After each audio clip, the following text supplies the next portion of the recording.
Hello, everybody, and welcome to Tea Time. Today I'm here with Alexandra, Paulina, and Tiffen. Hi, girls. How are you doing today? Hello.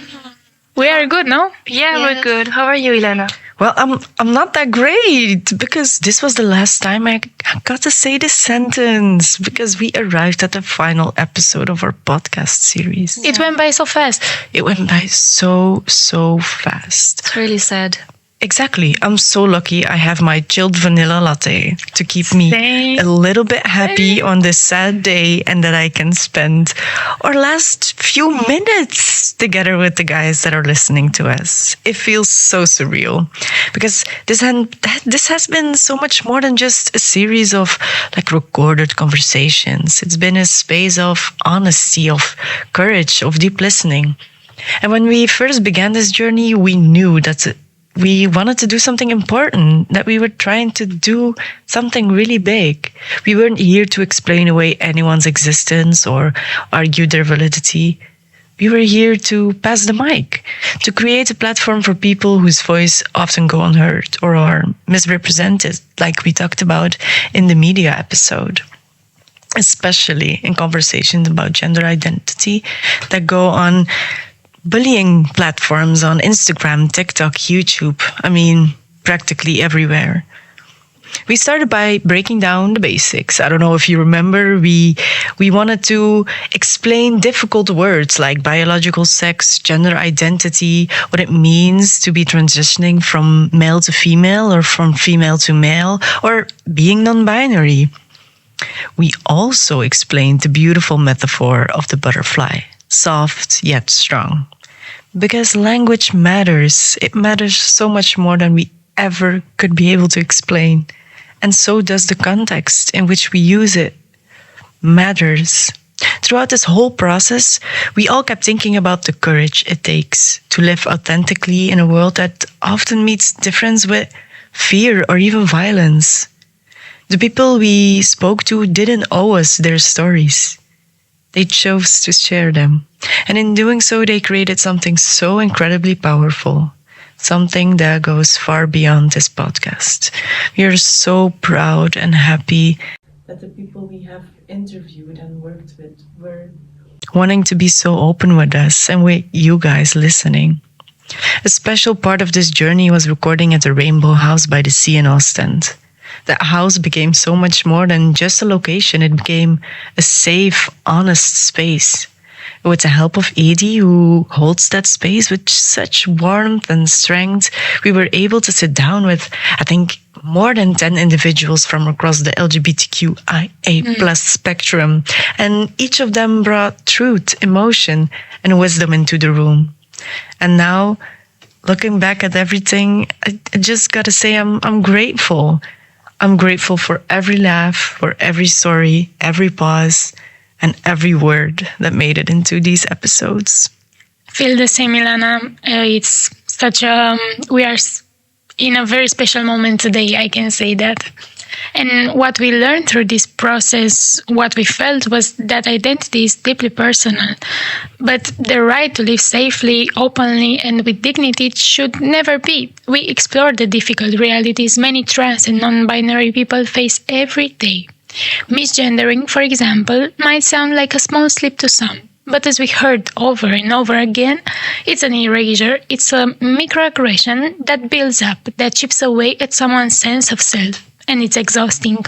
And then there's the issue of public bathrooms, a space that should be so simple, so neutral, and yet it becomes a battleground. We heard how gender-neutral bathrooms can offer safety and ease, but we also talked about the backlash and the fear that comes with advocating for them. These topics aren't theoretical, I can say. They affect people's daily lives, and in many cases, it starts young. We spoke about children and teens questioning their gender in environments that don't always have the language or support to help them. What does it mean to grow up being told directly or indirectly that who you are is a problem, that your identity is something to hide or correct. And in parallel, we took a close look at how media frames these identities. Too often, trans people are depicted as tragic, dangerous, or confusing. Rarely are they shown just living, going to school, falling in love, building careers, being parents, laughing, and simply being humans. Representation matters because when people don't see themselves reflected with truth and nuance, it sends a message that they don't belong. If there's one thing I'll take with me, is this.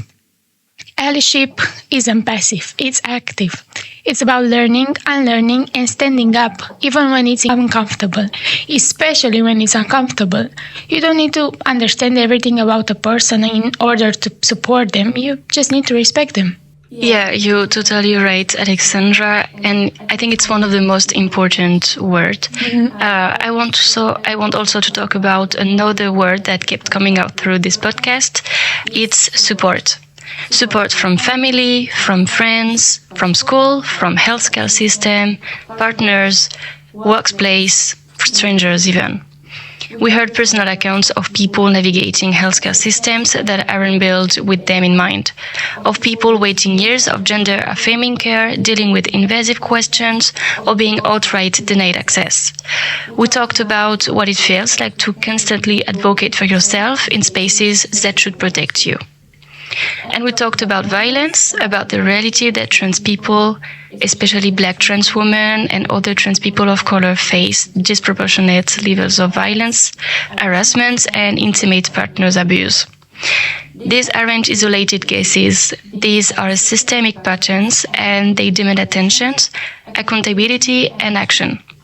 But we also saw light. We saw what happened when support is present, when someone is seen and celebrated, like in the Rainbow House by the Sea in Austin. We heard about the best friends who step in, parents who learn to unlearn, teachers who open doors, and communities that help people through the hard times.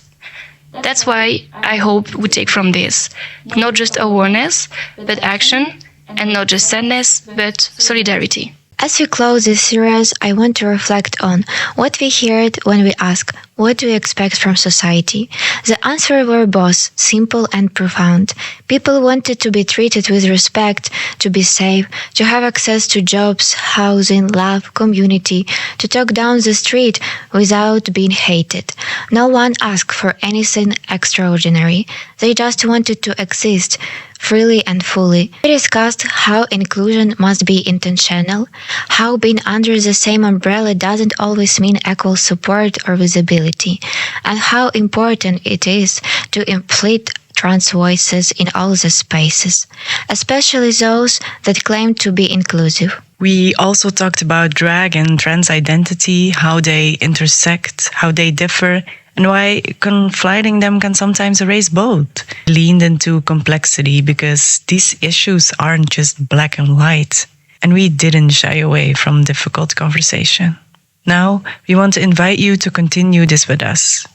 On our website, you'll find all the episodes if you missed any. Team introduction, who we are, what we brought to the project, and why it mattered to each of us. It's really interesting if you want some more fun facts about who we are. We are very interesting persons. Oh, most definitely. Especially you, Alexandra. Thank you for saying that. And our curated recommendation support service, books, articles, and organizations that we trust. And this podcast may be ending, but these conversations are not. They continue in your homes, in your friends group, in school, and hopefully in your hearts. Thank you for joining us. Thank you for listening. And thank you, most of all, to the people who trusted us with their stories. We'll carry them with us. Bye-bye and continue to inspire. With love, Alexandra, Paulina, Tiffen, Moses, Alina, Luca, Miriam, and myself. Bye, guys. Bye. Bye.